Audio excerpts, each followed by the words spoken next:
Today, we have an exciting addition to our exploration of freedom, the Human Freedom Index 2024, from the CATO Institute and the Fraser Institute. This report offers a unique perspective on global freedoms that complements the other indexes we've already examined. I've tailored this discussion specifically for university students. I hope you'll find some key insights that spark meaningful conversations. Stay curious and stay safe. All right, everyone, get ready, because today we're going deep on this Human Freedom Index 2024 report. Yeah. You know we love data. Big data fans. We are, but we know you university students Yeah. are busy people, so Got a lot going on. we want to give you like a cheat sheet Absolutely. for this massive report. Yeah. Plus, we've got some really interesting stuff from some other reports, too. Context is key. Yeah, like the Index of Economic Freedom and the Freedom in the World. Freedom in the World report, the Women, Peace, and Security Index. All very relevant. Yeah, so think of this deep dive as like your guide to understanding global freedom. The big picture. Yeah, the big picture, exactly. I'm going to try to answer that question of like, so what? Yeah, so what? What does this all mean? What does it mean? What does it mean for you? Yeah. What does it mean for the world? Yeah. You know, we want to connect the dots For sure. and make it all make sense. Okay, so let's just jump right into it. Let's do Okay, so you've probably heard that democracies are having, a bit of a moment. a little bit of a tough time globally. Yeah, a little shaky. But get this, in 2023, the world was almost, Oh, this is wild. perfectly split Fall in the middle. between democracies and autocracies. 50-50.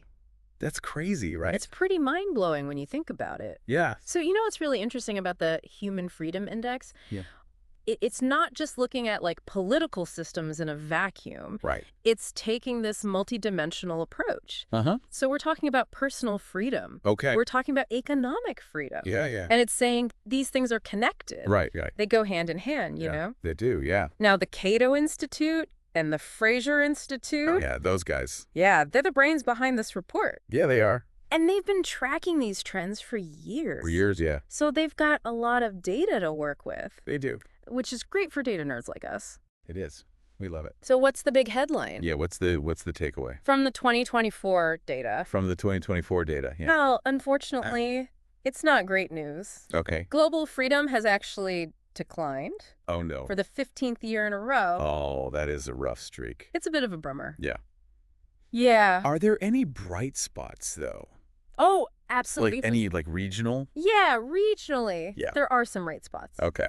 So while Eastern Europe Or- saw the sharpest decline. Oh, really? Yeah, think of like Belarus, Russia, Right. really tightening their grip. Yeah. But on the flip side, Uh-huh. Latin America and the Caribbean, Okay. they're actually trending in a more positive direction. Really? Yeah, Wow. democracy is on the rise there. Wow. That's great. It's pretty exciting. Yeah, so it shows you that change is possible. Exactly. Yeah. It's not all doom and gloom. Oh, that's good. Yeah. So, okay, freedom is down overall, Right. but with some regional variation. Nuance. Yeah. Nuance is important. Nuance is important, exactly. But let's talk money. Let's talk money. How does economic freedom play Yeah. into this? Yeah, because, it's like this big. Big deal. It's a big deal, yeah. You can't talk about freedom without talking about economics Right. and the index of economic freedom. Yeah. They show a really clear link between economic freedom and things like income levels and poverty. Okay, so it's like, it really is connected. It's connected. Yeah. Basically, the freer the economy, Yeah. the better off the people tend to be. Interesting. Yeah. So this isn't just like some kind of like abstract idea. No. Yeah, it really has like real world consequences. Real world consequences for everyday people. Yeah, for sure. Exactly. Okay. So, think about the difference in daily life Yeah. between someone in a high-ranking country like Denmark Yeah.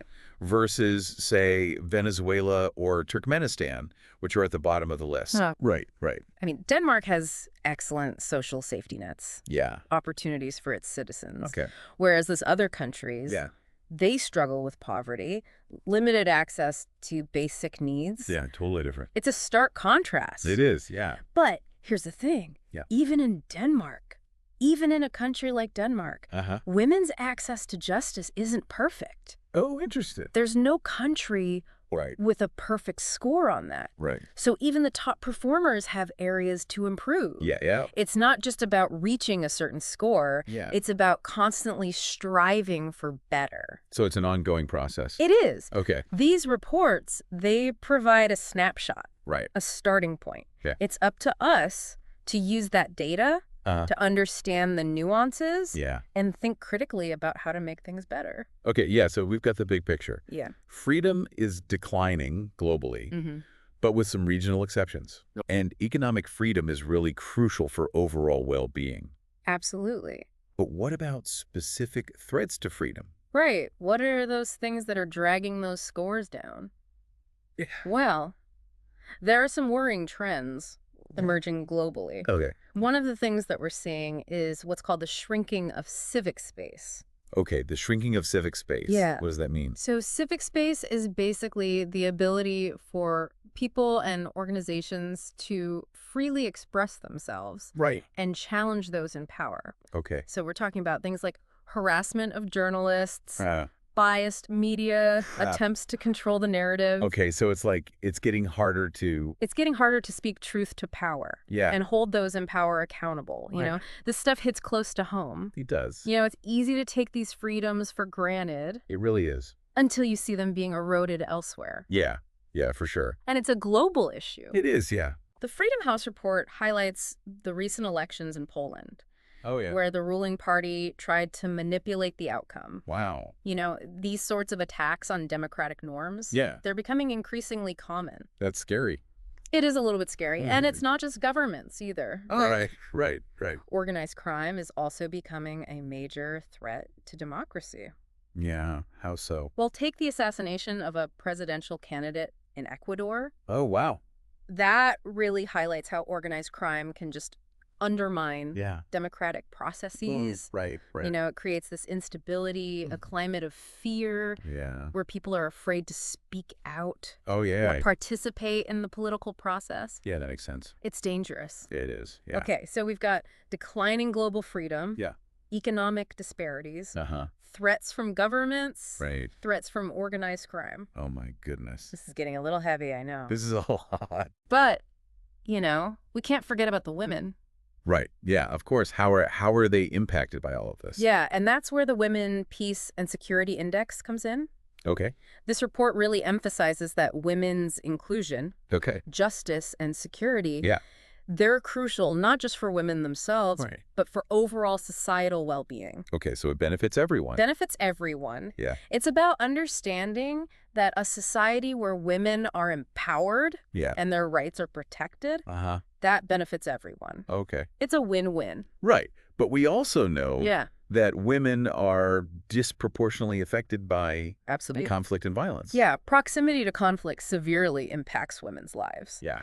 But, you know, there are some hopeful examples too. Okay, that's good. Yeah. Like, for instance, the peace accord in Colombia. Oh, yeah. That includes many provisions Okay. for women's rights and participation. So it's like they're really taking that into consideration. Yeah, they are, which is really great to see. Yeah, that's encouraging. It shows how peace building can be done Yeah. in a more inclusive and equitable way. Yeah, and the report also points out that even within a single country, Yes, this is important. the challenges women face can vary dramatically. Hugely. Yeah. Colombia is a great example of this. Okay. So the report highlights how subnational analysis is crucial Yeah. because the issues women face in one area of the country Yeah. might be vastly different from those in another. Right, like different regions. Exactly. Yeah. Different regions, different realities. So even within a country making progress, Yeah. there can be areas lagging behind. Absolutely. Like, you know, you see those maps Oh, yeah. that break down election results by county. Yeah, by county. Yeah. And it's like so much variation even within the same state. Yeah, exactly. It's fascinating. Yeah. It's like zooming in and seeing the details that you miss when you just look at the big picture. Okay, so we've got to talk about, you know, The elephant in the room. the elephant in the room, technology. Oh, yes. The double-edged sword of our time. Yeah. Technology, right?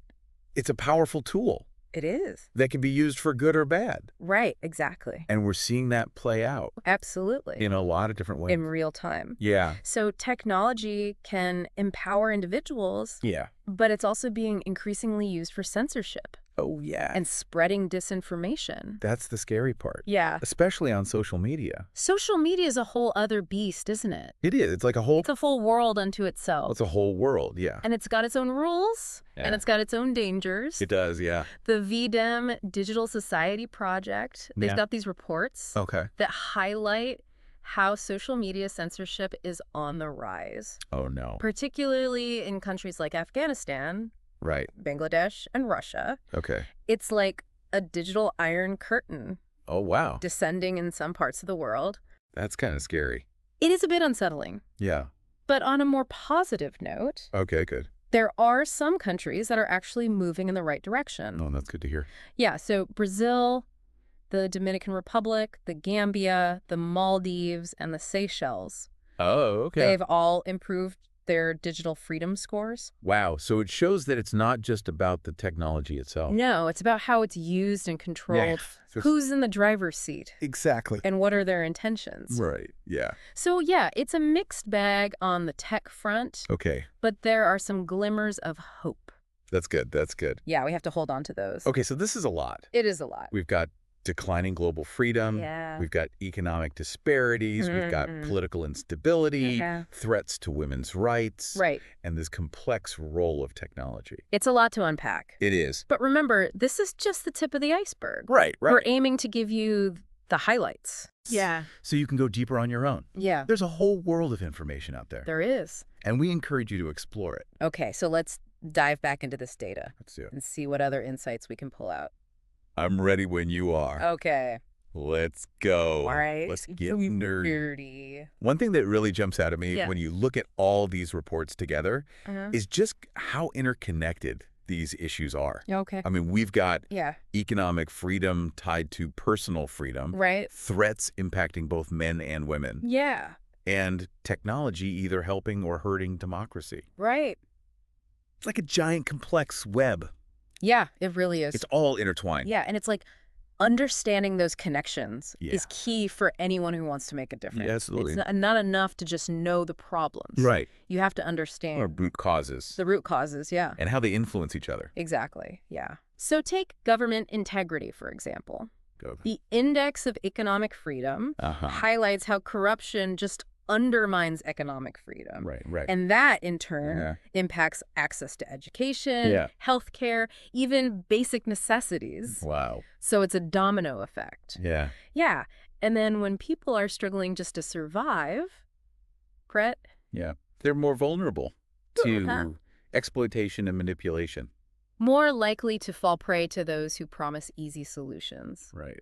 even if those solutions come at the cost of freedom. It's like they're just desperate for Spread anything. you for know. anything that will make their lives better. Right. Exactly. And that creates like fertile ground for Yes. autocratic Authoritarian leaders to step in Yeah. and say, hey, I've got the answers. Right. Yeah. Even though it's not really the best solution. Exactly. It's a false promise. Yeah. That's a dangerous game. It is. Yeah. So it's a vicious cycle. It is. Yeah. But the good news is... The reverse is also true. Oh, okay. When countries prioritize good governance, Mhm. transparency, and accountability, Yeah. it fosters stability and economic growth. So it's like everyone benefits. Everyone benefits. Oh, Okay, well. one win. A rising tide lifts all boats, right? Exactly. Okay. So we've got this interconnected web of Yeah. issues, Yeah. and we need to think systematically to find solutions. Holistic. But where do we even begin? Well, the VDEM report has this interesting analysis of what they call gray zone countries. Gray zone countries. Okay. Yeah. What are those? These are nations that don't fit neatly into the categories of democracy or autocracy, Oh, okay. kind of teetering on the edge. So you don't really know You don't know which way they'll go. which way they'll fall. It's Are they leaning toward freedom or are they slipping towards authoritarianism? Exactly. It's like, yeah, those are the ones to watch. High stakes. Yeah. And guess what? A lot of these countries Are holding elections in 2024. Oh, wow. So these elections Yeah. could be pivotal moments, Wow. tipping points that determine whether they move towards greater freedom Okay. or further repression. Wow. So it's really a make or break moment. It is. Yeah. Yeah, those 2024 elections are going to be really interesting to watch. It's a lot of pressure It is. on those elections. It is. Yeah, it's interesting. And it underscores why it's so important Yeah. for all of us as global citizens Uh-huh. to pay attention to what's happening in these countries, Right. to support democratic movements, Yeah. and to hold leaders accountable. To make sure that they're doing the right thing. Exactly. Yeah. We can't just sit on the sidelines. Yeah. So it's not just about analyzing data. No. It's about taking action. Action is key. Yeah. Knowledge without action is like... It's like a tree falling in the forest Exactly. with no one to hear it. Does it make a sound? Yeah. We don't know. Exactly. But speaking of data, Okay. there's another fascinating point from the Human Freedom Index. Okay. Let's hear it. Remember that link between freedom and income we talked about? Yes. Yeah. The higher the freedom level, Uh-huh. the higher the average income. Right. Right. Makes sense. It does. When people have more freedom, Yeah. they can pursue opportunities, Yeah. innovate, Right. contribute more to the economy. Exactly. Yeah. But here's where it gets really interesting. Okay. The report also shows that countries moving up the freedom scale, Okay. even if they're not at the top yet, Yeah. show increasingly high levels of average income. So it's like, even if you're not the best, Even if you're not perfect, if you're making progress, it's the direction you're moving in. yeah, It's the trajectory that matters. that matters. Right. So even small steps toward greater freedom Mhm. can have a real impact on people's lives. It's a powerful message. It is. It is. shows that progress is possible, Yeah, and even incremental changes. can make a difference. That's really good. It's encouraging. It is encouraging. Yeah. And, that brings us back to the Women, Peace, and Security Index. Okay. They emphasize the importance of looking beyond national averages Right. to understand the realities women face Within a single country. within a single country. Yeah. Remember what we talked about? Right. Yeah, the subnational analysis. Subnational analysis. Yeah. It's like you can have a country that's doing well overall, Yeah. but certain regions Yeah. might be lagging behind, Yeah. especially when it comes to women's rights. Yeah, so even within a country making progress, Right. there are pockets of Pockets of inequality inequality that need attention. that need attention. It's like those heat maps, Oh, I love a good heat map. yeah, that show income inequality within a city. Yeah, yeah. You zoom in and you see whole neighborhoods Entire community. that are being left behind, Left behind. even while the city as a whole is thriving. That's a great analogy. And it highlights why this granular subnational analysis is so important. Yeah, so we can't just look at the big picture. I gotta zoom in. Yeah. Gotta see the details. You got to understand the nuances and the local contexts Yes. to develop effective solutions. Context is everything. It is, yeah. So to recap, we've got declining global freedom, Yeah. but also regional variations, Right. pockets of progress. Wow. We know that economic freedom and government integrity are crucial, Yeah. and we need to understand the unique challenges women face Yeah. in different contexts. Yeah. And we can't forget about those gray zone countries. Right. Those ones that are kind of on the fence. Teetering on the edge. Yeah. It's a lot to consider. It is. It's a lot. But by shedding light on these issues, Uh-huh. by analyzing the data, Yeah. by understanding the trends, Yeah. we're taking the first step towards positive change. Okay, that's good. And remember, knowledge is power, Yeah. especially for students like you who are shaping the future. That's a good point. You're the future, Yeah. so pay attention, Yeah. get involved. Make a difference. Make a difference. All right, let's keep digging. We've got more to uncover in these reports. I'm ready for more data. Let's do it. One thing that really hit me when looking through all this data Yeah. is how the shrinking of that civic space, Yeah. that's happening globally. Oh, really? It's not just limited to countries with right. poor freedom schools. Oh. So you mean that Yeah, what does that mean? that ability for individuals Yeah. and organizations to just freely express themselves Right, yeah. and challenge authority, Yeah. that's getting squeezed even in democracies. Oh, wow. Okay. It's not So- just like, Yeah. authoritarian regimes. No. This Yeah. is happening everywhere. Wow. It's like the air is getting thinner Okay. for civil society. Oh, I see. We're seeing governments. And sometimes even powerful private actors Oh, wow. Okay. trying to control the narrative Yeah. and limit dissent, Okay. whether that's through Right. legislation, Yeah. harassment, or just subtle forms of pressure. I see. So it's like It's getting harder. getting harder to Yeah, speak out against what you think is wrong. exactly. Yeah. It's getting harder to hold power accountable. I'm reading here in this Freedom House report Yeah. that attacks on journalists are on the rise. Oh, absolutely. With like governments using spyware to target them. It's happening more and more. It's scary It's chilling to think about. when you think about the role that journalists play in a free society. It's so important. You know, they're vital in holding power accountable and informing the public. They're like the, you know... They're the watchdogs. Watchdogs, When they're silenced, we all lose. That's true. And the VDIM report highlights how restrictions on what are called civil society organizations, or CSOs, are also increasing. Okay, CSOs. Yeah, these are the groups that often advocate for human rights, provide essential services, and hold governments accountable. So they're like the watchdogs of society. Exactly. Yes. Barking when things go wrong. Right. And if they go quiet, you know, something's up. Exactly. When they're muzzled, it's a sign that something is seriously amiss. Yeah. It's a red flag. It is a red flag, yeah. So this trend towards shrinking civic space, it's happening everywhere. Oh, wow. Even in those countries. Right. With strong democratic traditions. That's the alarming part. That is the alarming part. It's like you think... that you're safe. Yeah, you think you're immune to it. Yeah. Yeah. But it can happen anywhere. It's a reminder that freedom is fragile. Yeah. Yeah, and that we need to be constantly vigilant. We can't take it for granted. Yeah. We can't be complacent. We can't, yeah. Though. So how do we fight back against this? Right. This shrinking civic space. It feels huge. It feels like this big global problem. It is daunting. Yeah. But it's not hopeless. Oh, okay.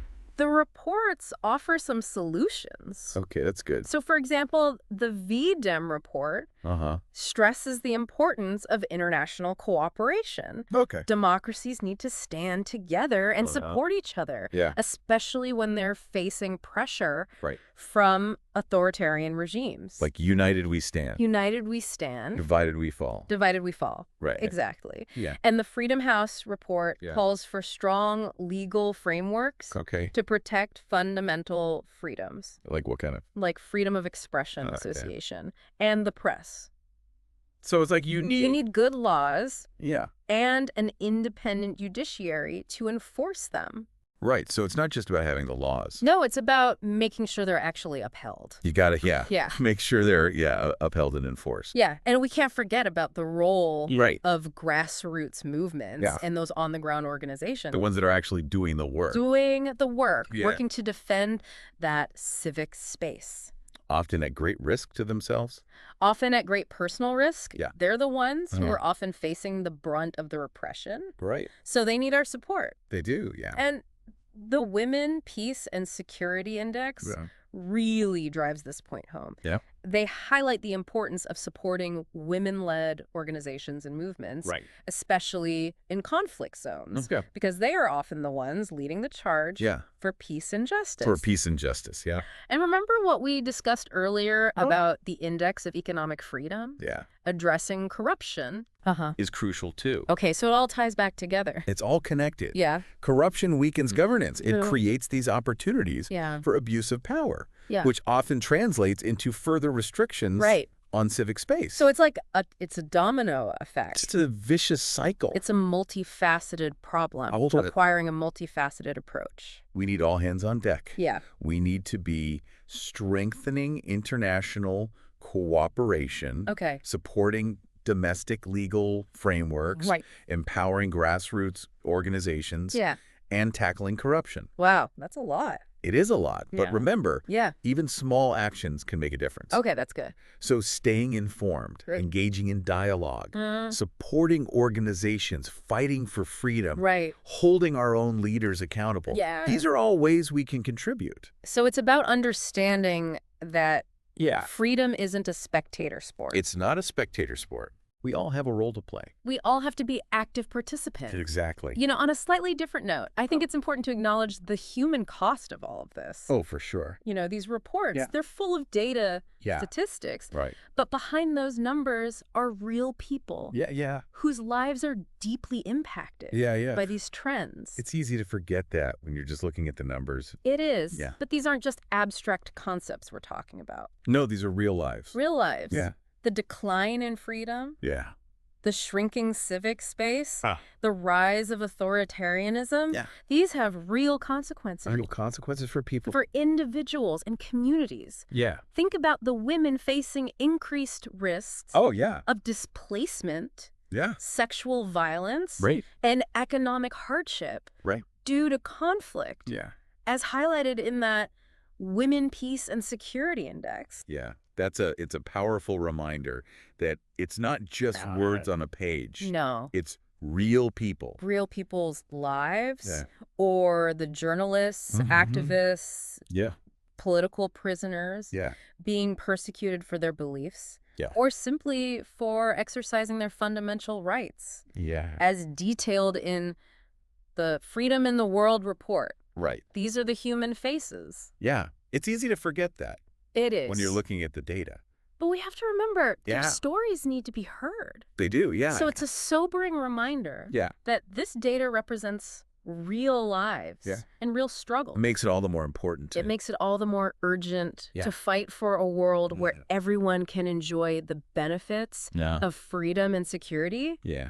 We can't lose sight of that. We can't, no. And speaking of the future, we can't ignore the role technology plays in shaping the future of freedom. It's the double-edged sword. It is the double-edged sword. It can be used. It can be used for good. To empower individuals, promote freedom, to spread information, to connect people. Yeah. But it can also be used to control and repress. And we're seeing that play out. We are seeing that play out in real time. Yeah. The VDEM Digital Society Project reports really dive deep into this. Okay. They highlight the positive potential of technology for connecting people, spreading information, and promoting those democratic values. Yeah.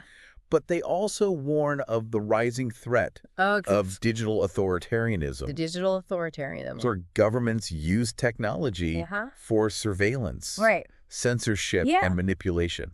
It feels like a constant race. It does. As technology advances, you know, those who want to control and repress, they find new ways. Find new ways to use it, to exploit it. And those who are fighting for freedom have to adapt and find new ways to push back. It's a constant back and forth. It is, yeah. It's an ongoing struggle. So what can we do to ensure that technology is used to empower individuals? That's the key question. Yeah. We need to be proactive. Okay. Not just reacting to the latest tech developments. We need to be thinking about how we design and deploy technology in ways that promote human rights. Okay. Facilitate access to information and empower people to participate in civic life. So it's about embedding democratic values. Embedding democratic values. Into the very fabric. Into the very fabric. Of the digital world. Exactly. Yeah. And that requires a multi-pronged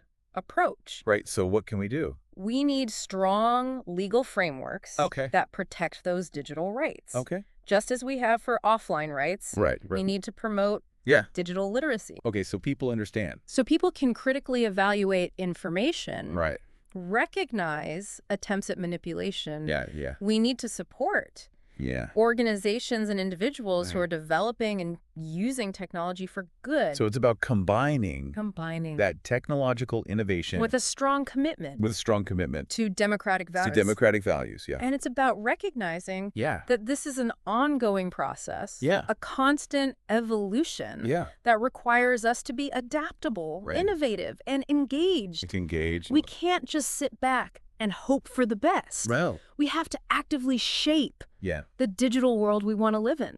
I think that's a good point to wrap up this deep dive. I agree. We've covered a lot of ground. We have. We've explored some really complex issues. Some heavy stuff. Yeah, and hopefully sparked some important conversations. Some food for thought. Yeah. For our listeners. So we talked about the state of global freedom, the threats it faces, the interconnectedness of these challenges. Absolutely. And the crucial role that technology plays in shaping the future. It's a lot. It is a lot. To process. It is. But I hope our listeners feel empowered. Yeah. Not overwhelmed. I hope so too, yeah. And knowledge is power. Yeah. And understanding these trends is the first step towards making a difference. Making a difference, yeah. So thank you for joining us on this deep dive. Until next time.